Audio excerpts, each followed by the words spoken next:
السلام علیکم ورحمۃ اللہ وبرکاتہ۔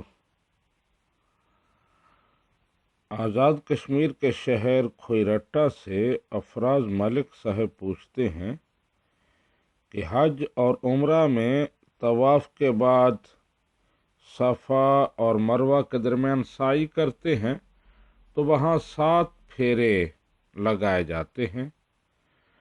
افراز صاحب پوچھنا چاہتے ہیں کہ پھیرے سے کیا مراد ہے؟ صفا سے مروہ تک ایک پھیرا مکمل ہو جاتا ہے یا صفا سے مروہ اور پھر واپس صفا پر آئیں تو پھر ایک پھیرا مکمل ہوتا ہے؟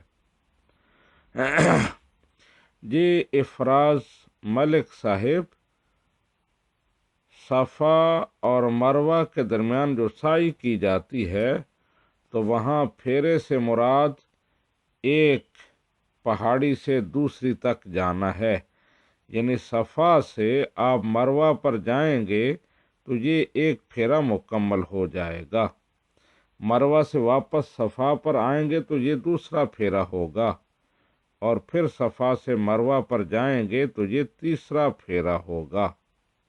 تو یہ پھیرے سے مراد ہے، یعنی ایک طرف سے دوسری طرف جانے سے ایک پھیرا مکمل ہو جاتا ہے۔ تو اس طرح جب 7 کریں گے تو صفا سے شروع ہوگا اور 7واں پھیرا مروہ پر ختم ہوگا۔ ھذا ما ظہر علی واللہ ورسولہ اعلم بالصواب۔